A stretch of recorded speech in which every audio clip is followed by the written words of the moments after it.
राजकीय चर्चांचा केंद्रबिंदू ठरत असलेला बीड जिल्हा सध्या अजित पवारांच्या रणनीतीमुळे पुन्हा एकदा चर्चेत आला।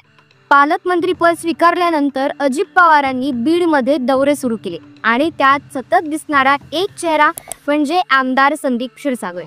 महिनाभरात 2 वेळा झालेल्या या भेटीमुळे राजकीय वर्तुळात वेगळीच कुजबूज सुरू झाली। धनंजय मुंडेंच्या जागी संदीप क्षीरसागर यांना अजित पवार बळ देत आहे का आणि संदीप क्षीरसागर अजितदादांच्या राष्ट्रवादीत येणार का असे प्रश्न उपस्थित केले जात आहेत। परळी मतदारसंघातून तब्बल 1.41 लाख मतांनी निवडून येऊन धनंजय मुंडेंनी आपली ताकद सिद्ध केली होती। निवडणुकीनंतर त्यांचं नाव राज्यव्यापी नेतृत्वात घेतलं जाऊ लागलं। मात्र महायुती सरकारच्या मंत्रिमंडळ रचनेत त्यांना जागा देताना अनेक राष्ट्रवादीचे नेते नाराज होते।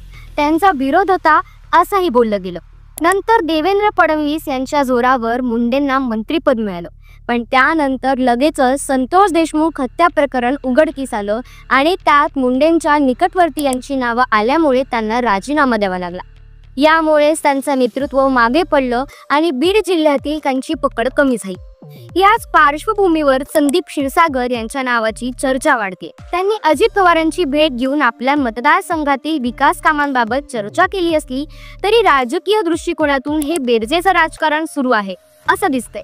ओबीसी समाजातून येणारे, सर्व जातींमध्ये स्वीकारले जाणारे आणि लोकसभा निवडणुकीत बजरंग सोनवणे यांच्या प्रचारासाठी अख्खा बीड जिल्हा फिरलेले संदीप क्षीरसागर आता अजित पवारांच्या नवा गेम प्लॅनचा भाग असू शकतात।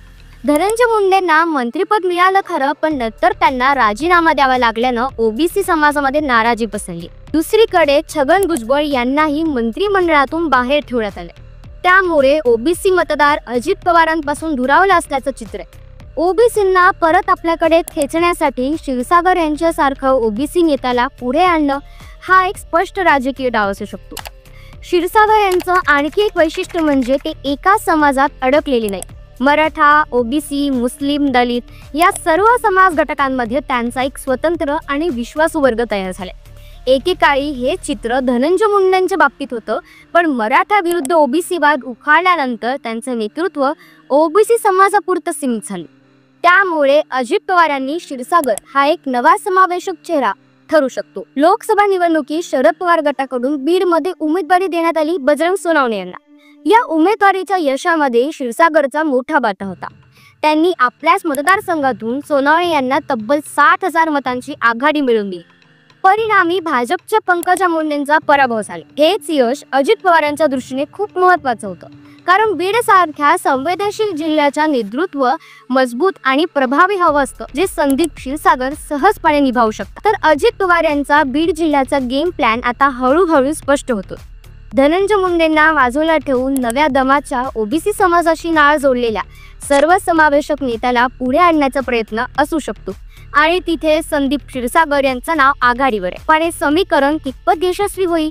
संदीप क्षीरसागर खरंच पर्याय ठरू शकतील का? तुम्हाला काय वाटतं? तुमचं मत नक्की कमेंट करा आणि अशाच विश्लेषणासाठी पाहत रहा मराठी मंडळी। धन्यवाद।